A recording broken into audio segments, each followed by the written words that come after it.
Hey, good people. Welcome to Friday Finish Line. We made it. We made it. We made it. Let's just pause. Give a round of applause. Woo. We made it. Let's dive into it. So this week's theme was stay in the room that you're assigned to. So I want to start off with what felt heavy this week and what became clear.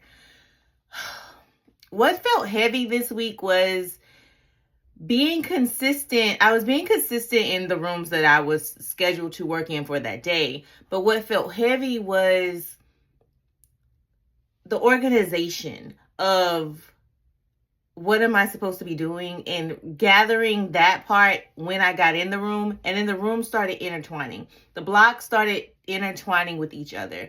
And I was being consistent with the work, but I found out that I need to tweak that part. It's like my structure needs detailed structuring. It's almost like they mowed my lawn, and I can see that the grass is cut. I can see it, but the details are missing. They didn't edge it. They didn't trim the hedges. It's not all what it should be. And that's what I felt this week. And each day felt heavier and heavier. Oh my gosh, I know I need to get this done. I know I need to make adjustments, but I don't have time. I know God is saying rest, but I don't have time. I know I need to be with Hudson, but I don't have time. And then I would get in that block still thinking about that block. So it's tweaking those things. And I spent today tweaking. I spent today organizing. I spent today going through and creating the backlog so that weight can get out of my mental, can get out of my brain, and have it's in a parking lot now. It's no longer we need to do it. How many days? And now I know that once I do that, I need to go back into my SOP and I need to schedule not just time to write down at the end of the block, but I also need to schedule what happens in that block. He kept highlighting today for me, top three. And I'm like, you want me to start doing top threes again? And it's like, no, Elizabeth, you need to put the top three in each block for each day. The top three for headquarters, the top three things you're working on for ministry, the top three things you're working on for business, the top three things you're working on for personal. So those three things are being hit, and everything else that comes automatically goes to a parking lot, automatically gets put so that it's clarity. And when that came to me this evening, it was as if I just wanted to lay in the floor and just say, thank you, Lord. Thank you. Because it just took so much weight off. It became so much clearer. But if I hadn't gone, and I'm like, why did you tell me that earlier this week? But if I hadn't gone through this week, I wouldn't have known that those are the things that needed to be tweaked. What did I realize that wasn't mine to carry this week or manage? I realized that it wasn't mine. It's one thing to know to carry the how, to carry the when, to carry the why, I released all of it. And I had to have several courtroom sessions that I wasn't even invited to, but it's not mine to carry why this is happening. It's not mine to carry when I will notice the harvest. It's not mine to manage the harvest. It's not mine to manage anything outside of what I'm assigned to do that day. It's not mine to manage tomorrow. It's not mine to carry next week. I can't keep even attempting to do all of that because it causes me not to be present in today. It causes me not to bring my best self forward because I'm not fully present. I'm worried about this and trying to figure out this and trying to see and put all these ducks in a row. When God says, no, only focus on today. Everything else is mine. Don't worry about the harvest. Worry about tilling. Don't worry about the harvest. Worry about managing the seeds. And in those aspects, when I look at that and when I continually remind myself of that all day, because it's not easy. It is not easy. I am able to function. I'm able to enjoy joy. I'm able to enjoy the work versus I'm doing the work. And don't get me wrong. I love it. I love doing what I'm doing. It's just to enjoy it, to laugh, to breathe, to literally just I laughed so hard the other day. Husband was like, I'm just cracking you up today. And I'm like, I just released the weight and I feel like amazing. So that has really been transformational for me this week. And next thing, what am I celebrating and carrying forward into next week? I'm celebrating the growth. I'm celebrating the wisdom and the understanding of where I need tweaking.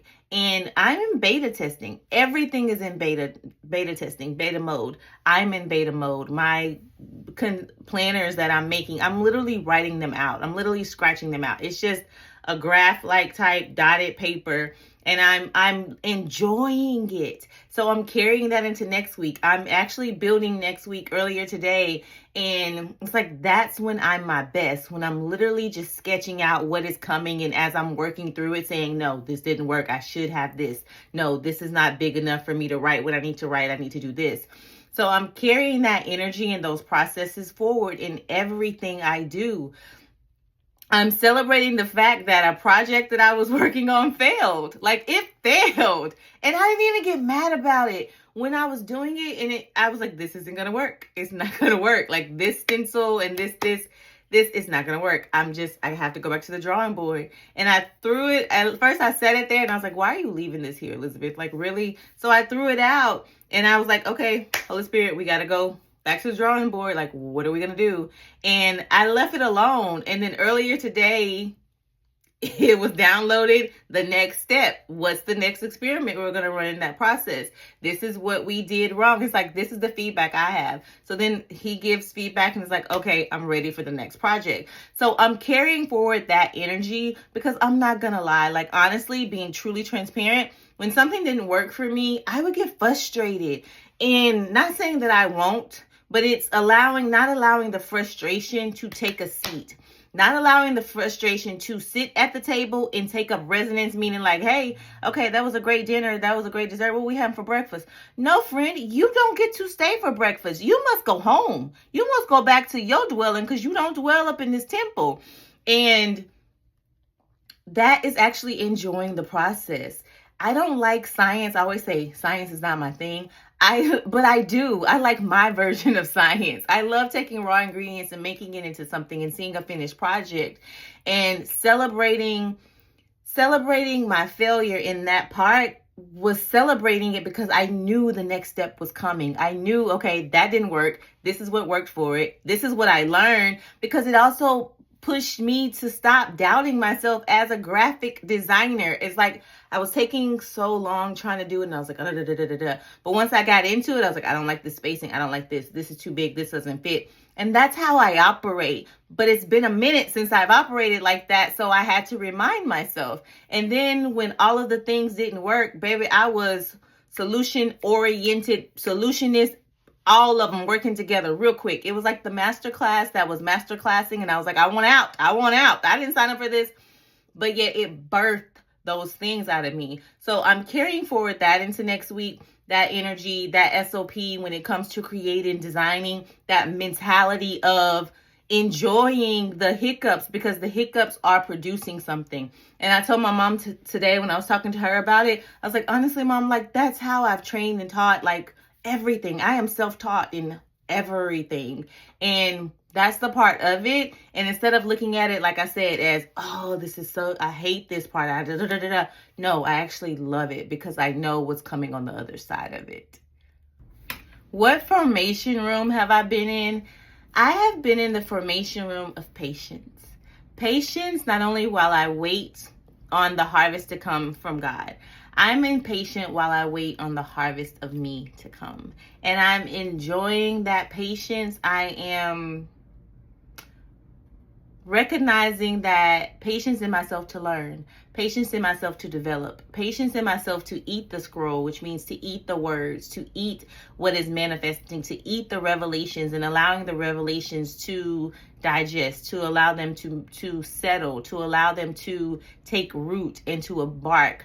I'm patience in myself in developing these SOPs, patience in myself to know that there's hiccups and scratches, patience in myself to run the plays and give myself that honest, good feedback to know that I am growing and I am blossoming into not only who He created me to be, but I asked him for this. And the other day it was right after I had did like mid Wednesday pep rally, and a part in it was who we asked, and I was like, I didn't ask for all of this.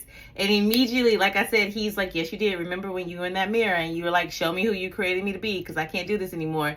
And I am having patience in not only acknowledging, accepting, like I said, digesting what he's showing me, but having patience in myself to say, I am not expected to learn all of this in one day. It's literally impossible. And I am not expected to build all of this in one day. It's literally impossible. But I'm having patience in myself as I run what he's giving me to run each day. So that's the room that I'm in. I'm in the room of patience. And knowing that while I'm in that room, that all it engulfs is not only learning, it's not only work, it's joy is allowed to come. I'm allowed to experience all that while I'm being patient. And I don't mind that I might be in this room for a while. It's helping me to breathe. It's helping me to release the weights. It's helping me to have a better understanding of this version of Elizabeth and loving her while she patiently waits for the next step in the process. I will see you guys Monday for Coffee Circle. Bye, good people.